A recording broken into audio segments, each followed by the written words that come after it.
자, 3과의 문법 파트입니다. 그리고 수업 시간에 한번 했지만 약간 어려운 부분이기 때문에 다시 한번 영상으로 수업 들어가도록 할게요. 첫 번째입니다. 복합관계사입니다. 이거 겁내 어려운 거예요. 그쵸? 자, 복합관계사는 관계대명사랑 관계부사에 ever라고 하는 전미사 붙습니다. 그래서 이 whoever, whichever, whatever라고 하는 관계대명사에 붙어서 복합관계대명사 나오고요. how랑 when이랑 where에 붙어서 복합관계 부사가 나오는데 일단 who, which, what, 즉 관계대명사에 붙은 복합관계대명사는 명사절과 부사절 모두 다 있습니다. 그래서 특히 whatever 같은 경우에는 명사절과 부사절을 바꿔서 해석하는 거 조심하셔야 되고요. 반면에 however, whenever, wherever는 부사절밖에 없기 때문에 해석할 때 좀 더 편합니다. 그래서 일단 우리가 아까 나왔었던 whatever 같은 경우에 양보절과 명사절, 즉 부사절과 명사절 구분해야 되는데 기본적 구별법은 편해요. ever가 쭉 제시가 되고 블라블라 나갑니다. 콤마 찍고 주어 동사가 나온 경우에는 부사절로 보시면 돼요. 반면에 whatever가 나오고 블라블라 나오겠죠? 동사가 나와요. 아니면 동사가 나오고 블라블라 whatever 나올 경우에는 주어나 목적어로 쓰이고 있기 때문에 명사절로 바라보시면 됩니다. 이런 경우예요. Whoever comes will be welcomed. 오는 누구나 환영을 받을 것이다. 즉 whoever부터 그쵸? 같이 이걸 한번 해볼까요? pen. 여기서부터 여기까지가 무슨 역할을 하고 있는 거예요? 주어 역할을 하고 있어요. 그쵸? 오는 누구나 환영받을 것이다. 반면 아래 같은 경우에는 이 부분이 부사절로 갑니다. 콤마 찍고 주어 동사가 나와요. 즉 누가 오든지 간에 그는 환영받을 거야 라고 하는 부사절의 문장이 나오게 됩니다.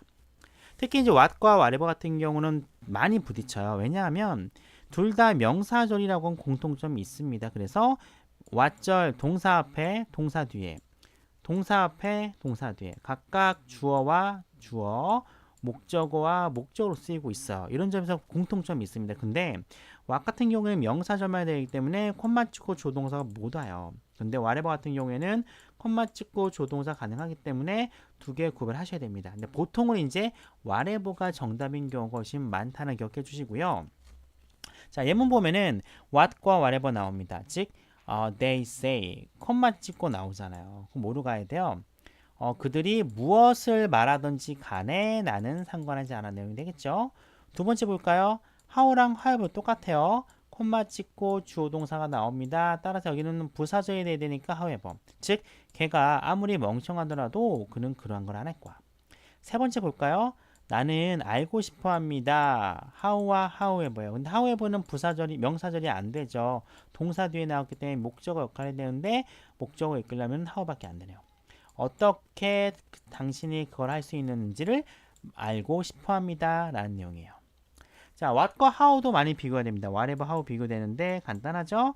whatever는 불완전 문장이 오면 되고요. however는 완전 문장이 나오면 됩니다. 또 간략하게 구분할 수 있으면 whatever 되면 보통 명사가 바로 오고요. however 되는 형용사나 부사가 바로 오는 경우도 있기 때문에 요거로도 구별할 수 있어요. 하지만 가장 간단한 거는 요거로 구별하는 게 가장 확실합니다. 자, 일부 디자이너는요, 자유를 사랑합니다. 뭐 하기 위해서? 그들이 원하는 모든 것을 하기 위해서요. 그쵸? 자, want 뒤에 목적어 없습니다. 불완전 문장이죠. whatever가 되고요. 자, 2번입니다. However, whatever funny the movie is. 영화가 아무리 재밌더라도 I want to go to theater with him. 그와는 극장 가지 않을 겁니다. 일단 형용사 나왔고요. 얘를 여기다 넣으면은 The movie is funny가 돼요. 완벽한 문장이 됩니다. 따라 정답은 however가 돼요. 자, 교과서만 보도록 할게요. 자, 야생동물 만지지 마세요. 아무리 귀엽더라도 그들이 말이죠. 역시 요거 나오기 때문에 조심하셔야 되고요. how 안 됩니다. 그래서 how 안 되고요. whatever도 역시 안 돼요. 자, 어떻게 바꿀 수 있죠? 그쵸? no matter how로 바꿀 수 있다는 거 우리가 수업 시간 했습니다. 기억해 주시길 바랍니다. 근데 요거는 what 같은 경우는 명사절은 못 바꿔요. what 같은 경우에는 부사절만 이렇게 no matter what으로 바꿀 수 있다는 거 확인하셔야 됩니다. 자, 아무리 여러분들이 그것에 능숙하더라도요, 여러분들은 심각하게 다칠 수 있습니다. 구슬 여기다 넣으면은 be good at 에서 잘한다는 표현 기억나시죠? 항상 형용사는 꼭 원래 자리에 넣어봐야 됩니다. 자, 역시 마찬가지로 형용사 나오고 완벽한 문장 나왔기 때문에 however 나와줘야 됩니다. 부사절이죠. 뭐로 바꿀 수 있어요? no matter how로 이렇게 바꿀 수가 있습니다.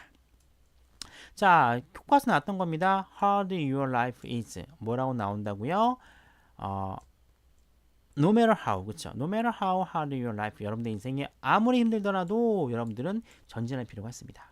두 번째, 여러분들은 목표를 도착할 수 있어요. 어떤 목표? 여러분들이 설정한 목표에 도착할 수 있습니다. 어떻게?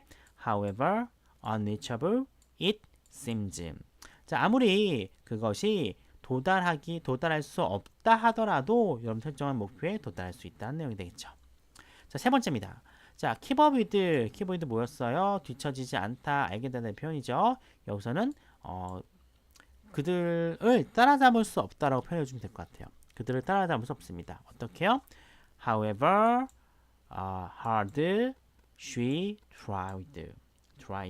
즉 그녀가 아무리 노력을 하더라도 그들을 따라잡을 수가 없었다. 이런 내용이 됩니다. 자, 이번에 이어서 독립분사구문으로 이어지도록 할게요. 자, 독립분사구문은 간단하죠. 분사구문인데 뭐가 있는 분사구문입니까? 주어가 남아있는 분사구문이에요. 여기 것처럼 원래는 if the weather permits가 돼요. 그쵸? 날씨가 허락한다면 이라는 표현인데 이걸 분사구문으로 바꾸다 보니까 if 날리고 자, permitting으로 바꿨습니다. 보통 분사구문엔 주어가 없어요. 근데 여기는 주어가 다르기 때문에 살려줘야 돼요. 근데 일반적인 사람이라면 역시 남겨두지 않고 생략을 합니다. 대신에 이제 일반적인 사람이 생략된 경우 같은 경우는 대부분 다 수거예요. Generally speaking, 일반적으로 말하자면, frankly speaking, 솔직히 말하자면 일반적인 어떤 수거이기 때문에 수거로서 겪어주기 편하고요. 대열구문 같은 경우에는 역시 마찬가지로 대열구는 남겨둔다라고 얘기를 했습니다. 왜? 부사니까 그렇죠. 교과서 한번 들어가도록 하겠습니다. 자, 나는 말을 할 수가 없어요. 내 혀가 꼬였기 때문에. 그리고 저는요, 굉장히 신경질적, 굉장히 짜증난다고 하고 있습니다. 굉장히 긴장했어요 라고 얘기를 하고 있어요. 자, my tongue tied. 말이 꼬인 거죠. 말이 막힌 겁니다. 여기도 마찬가지로 어때요? 원래는 because my tongue was tied예요. 근데 이걸 분사구문 바꾸다 보니까 날라가고 being 날라가고 my tongue tied만 남게 된 경우죠. 두 번째 점은 교과서에서 봤던 겁니다. 마찬가지요. palm turned out이라고 하는 게 역시 어떻게 된 겁니까? 분사구문 들어갔어요. 원래 어떻게 돼야 돼요? Why palm is turned out이죠. while 날리고 is being 바뀌었다 날리고 남는 건 palm turned out 뿐입니다. 항상 이런 거 어떻게 하라 그랬어요? 이거는 나중에 해석하는 게 편하다라고 얘기를 했습니다. 예시 볼까요? 남자는 병원으로 보내졌고요. 바로 그때 그의 팔은 부러졌습니다. 이렇게 바뀔 수 있다 기억나시죠?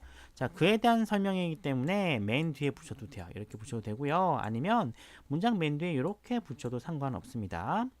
자, 그는요 병원으로 보내졌는데 그의 팔은 부러졌대요.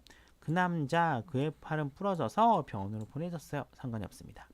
자, 그녀는 눈물을 터뜨렸습니다. 뭐 하자마자? 그녀가 소식을 듣자마자 바로 그때 그녀의 고개는요 밑으로 떨궈졌습니다. 숙여져 있었습니다. 자, 이 부분 동상 만들어주면 되겠죠? 날리고 요것만 여기 자리에 있던가 쉬니까 여기에 넣던가 해주면 될 것 같습니다. 그래서 두 가지 부분이 이렇게 나올 수 있을 것 같습니다. 여기도 나와도 되겠죠? 상황이 끝나는 부분이니까 끝나는 부분 그리고 문장 매트 부분 아니면 요 부분을 어디에다가 여기다 넣어도 상관은 없겠죠. 근데 여기다 넣으면 굉장히 어색해지기 때문에 이 부분은 아니다라고 말씀드렸어요. 두 번째입니다. 그는 테이블에 앉아 있습니다. 테스트가 시작되길 기다리면서 바로 그때 연필은 그의 손에 주어져 있었어요. 자, 이 부분이죠. 날리고 pencil held in his hand를 넣어야 되는데 여기는 상황이 끝납니다. 여기에 넣던가 끝 마지막에 넣던가 둘 중에 하나 넣으면 되겠죠. 그래서 일단 이렇게 넣던가 이렇게 문장 맨 뒤에 넣어도 상관이 없을 것 같습니다.